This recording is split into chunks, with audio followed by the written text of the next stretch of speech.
lot of times when we get in the midst of our friends, maybe sometimes when we want to pray in the midst of our friends and stuff, especially the younger converts and stuff, do you know? No, because Brother Tim, I didn't want that. I didn't really want to know Christ, to know Jesus. So what we get to do a lot of times, we get to hesitate. No, I really don't know him. You don't? No, I don't. But then once we get on, we get to praying and God will move for us. You know, I was young at one time. At one time, you know, hey, when I was around my friends, at one time I'd get out, I'd get to, you know, smoking pot and not a bunch, but you know, drinking and stuff. And you know, I wasn't a real bad person. But what I'm saying is, when I got like that, there was something deep inside of me praying, Brother Mitch, praying, Lord, don't let me die like this. Lord, don't let me go like this. Did we ever get in that predicament? Did we ever get in a predicament, Brother Mel, when we get ourselves in trouble, that we want to cry out on God?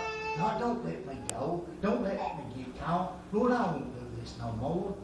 I've been there that same way I was. Lord, don't let me die like this. I know. But all along, Brother Seth, I was denying Christ. I was denying Christ that I even knew him around my friends. As I got to partying with them, I wanted to do things that they wanted to do, but still yet somewhere inside of me, I wanted Christ to know me too. Now, not let me go like this. Don't let me die like this. That's the same way Peter was. The girl realized that she knew him, but he was in the enemy's territory. Oh, Lord, if they know that I even know Christ, they're going to take me. They're going to take me just like they did him.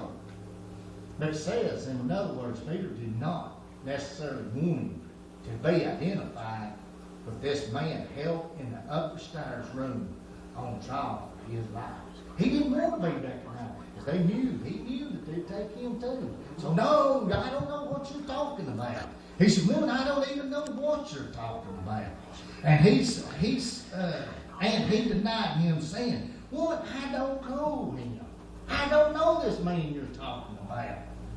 Says, woman, I don't even know this man. Temptation came when Peter least expected it. When he didn't even know that it was fixing to call his number, Brother Tim, if they put him on the spot. So what do you do? Do I say that I didn't know him, or do I deny him? Because he least expected. He probably just was froze, Brother Mitch. He probably didn't even know what to do. No, woman, I don't know this man you're talking about, because he was fixing to be crucified, and Peter was in right along beside him. So, no, Lord, I don't know him. This serves as a warning to all believers. Be prepared, because the devil's going to come. Yes. He's going to come. So be prepared, because you've got to know the answer you're going to give. It says, after a little while, that's the first denial. After a little while, another man saw him and said, thou art also of them. And Peter said, man, I'm not of them. I done told her, and I'm telling you, I'm not of them. So what do you keep accusing me of? Peter couldn't run. Or Peter could run, but he couldn't hide. He couldn't hide. He might thought he could run from him. So he got away from the question. The servant girl only to run to someone else who was recognized him as one of them. So he probably weaseled his way out of the girl that asked him.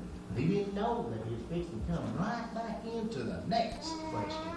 Right back into the same old thing. Hey, ain't you one of them? Ain't you one of them people? He says, no, I'm not one of them.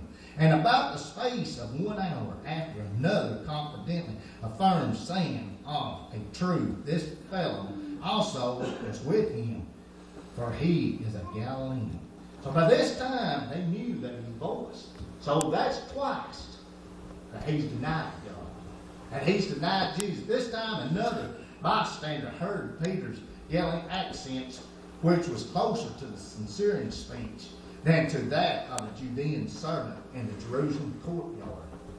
This group concluded that Peter must have been with the Galilean on trial inside the place. They knew that he was with him. They could tell his voice and stuff. They could tell that he had sunk. And Peter said, man, I know not what thou sayest. I don't know what you're talking about.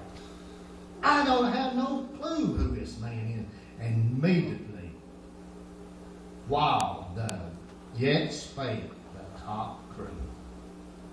So is that the way we are? What is our crow? What is our rooster? Is it maybe when people tries to get us to go out and party?